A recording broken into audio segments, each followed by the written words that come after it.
الوداديه حول التشاركيه اللي دار فريق الوداد الرياضي.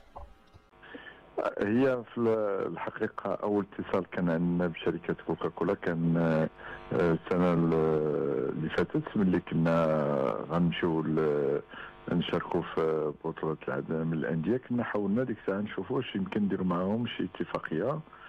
ساعة مع الأسف ديك الساعة كانوا هما ديجا عندهم عقد مع الفيفا، دونك ما كانش، ورجعوا عندنا هما هاد السنة. قال لك اودي بغينا نديروا شراكه بون مع الوداد ومع الرجاء باش ما تسماش عندهم، باش يبقاو شويه محايدين بالنسبه للجمهور.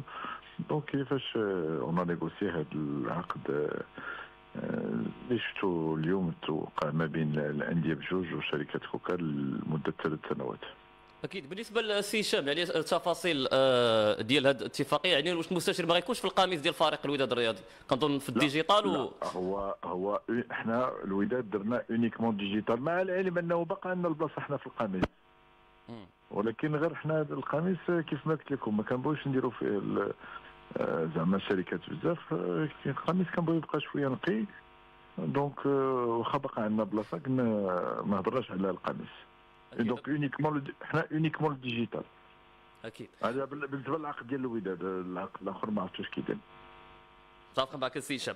بالنسبه يعني التشاركيه هذه، احنا دائما كنتكلموا ان المستشير اللي خاصو يجي للوداد وفريق كبير بحال فريق الوداد الرياضي خاصو يكون يعني في القيمه ديال الفريق، يعني القيمه الماليه خاصها تكون في القيمه ديال الفريقين. يعني واش كاين قيمه ماليه يعني محترمه بالنسبه للفريق كتماشى مع القيمه ديال فريق الوداد الرياضي؟ لا هو شوف، بالنسبه لا نوتوريتي ديال لا مارك ديال كوكا راه كتماشى مع لا نوتوريتي ديال الوداد، وحنا عارفينها، وهما حتى هما راه داروا حتى هما شافوا شنو هما الفرق اللي يمكن زعما تمشي معاهم في لا بوليتيك كوميرسيال ديالهم، ماركتينغ ديالهم. وبيان سور كانوا كيقلبوا على فرق تكون كبيره وعندها تاريخ. Donc الوداد faisait partie de des premières équipes اللي يمكن يجيو qui pouvaient offrir tout ça، parce que حتى واحد ما يمكن ينكر زعما لا نوتوريتي ديال الوداد ولا التاريخ ديال الوداد من التاسيس ديالو، من نهار تاسس لليوم.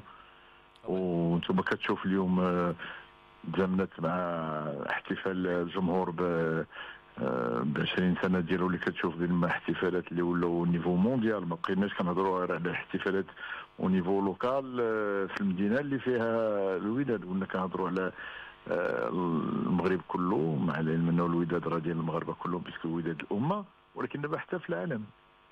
وكنعرفوا ان الشعبيه ديال فريق الوداد الرياضي. هو الاتفاقيه اليوم راه كانت الوداد والرجاء، يعني قطبي الدار البيضاء. بالنسبه يعني الاخبار اللي كتروج السي هشام كتقول بان يعني القيمه الماليه ديال اللي تمنحات الفريق الرجاء الرياضي اكثر من الوداد. واش هذا الشيء صح بالنسبه للقيمه الماليه ولا؟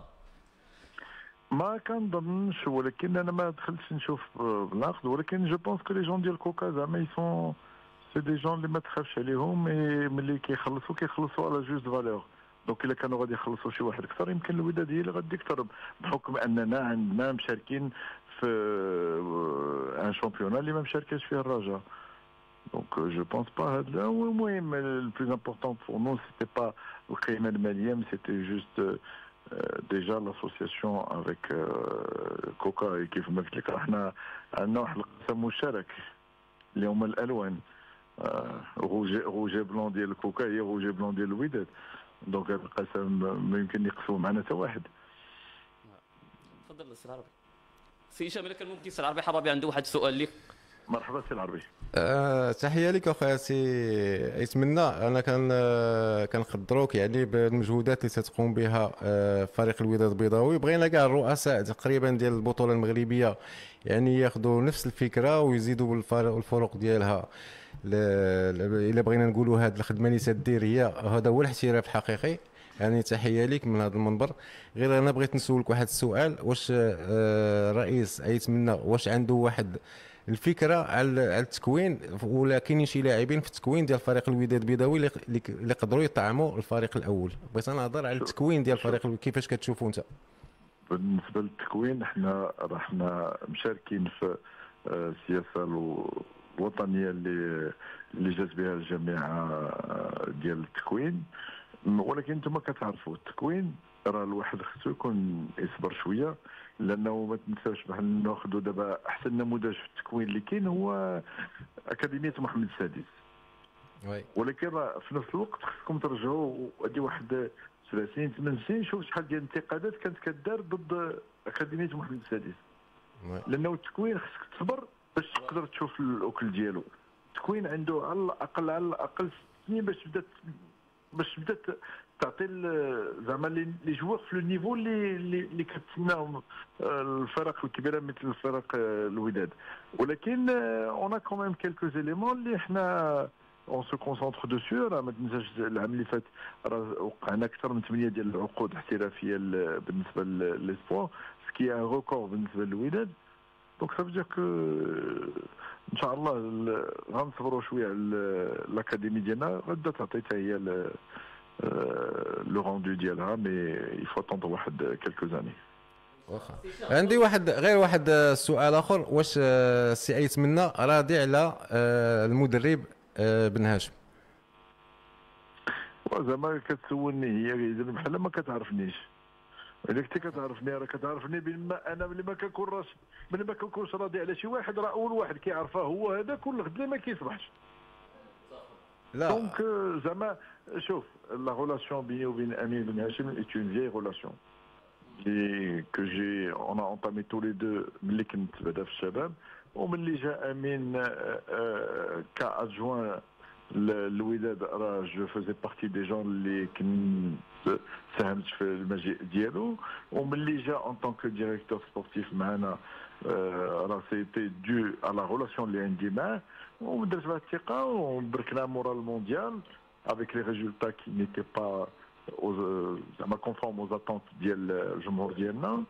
Et on a fait un programme ديال البطوله، وعنده الثقه الكامله ماشي ديالي انا ولكن ديال المكتب المديري كله، لانه القرار ديال امين بن هاشم c'est une décision qui a été prise en comité avec ماشي نقول لك لا ماجوريتي مي une majorité écrasante puisque 14 ont voté pour امين.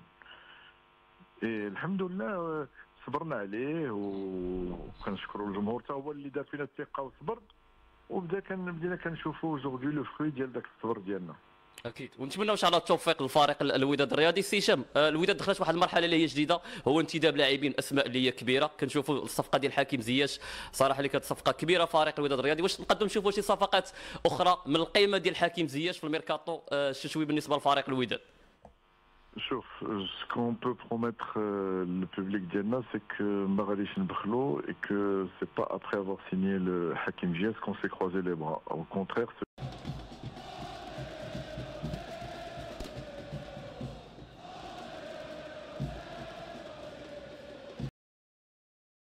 في هذا الجو المفعم بالرمزية والانتماء، كان الفريق الأحمر يعيش أيضاً على وقع أخبار النجم حكيم زياش الذي خطف الأضواء عالمياً بعد توقيعه الرسمي مع الوداد في صفقة وصفت بالتاريخية. زياش العائد إلى الديار بعد سنوات المجد في أوروبا وجد في الوداد بيئة احترافية متكاملة، حيث وضعت الإدارة رهن إشارته أحدث المعدات والتقنيات الحديثة في مركز ويلنس.